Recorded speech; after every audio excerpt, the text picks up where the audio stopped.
Today's gospel comes to us once again from Matthew chapter 10, and the subtitle is The Conditions of Discipleship. And Jesus says, "Whoever loves father or mother more than me is not worthy of me.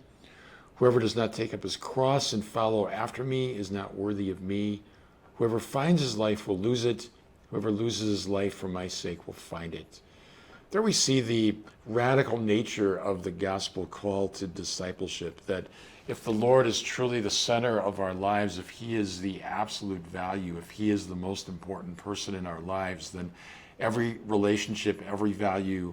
every decision, every action and word of ours is somehow in harmony with our conviction that Jesus Christ is Lord.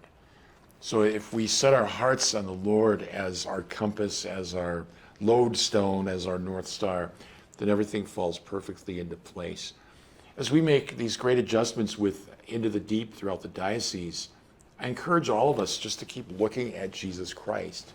and specifically Jesus Christ crucified and risen, because it is in Jesus dying and rising that the mighty power of God is unleashed upon us.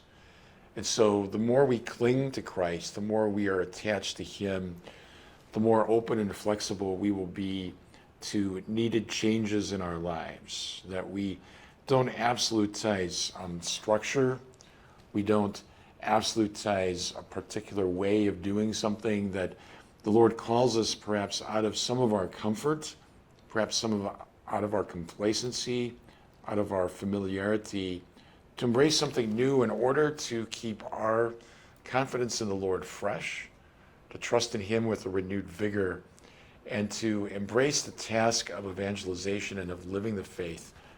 with a greater conviction, knowing as the world changes around us, he is the one unchanging point. And so the Lord invites us to take up our cross, to die to self, to surrender all to him, knowing that all is redeemed and saved because of his mighty power poured forth in his dying and in his rising.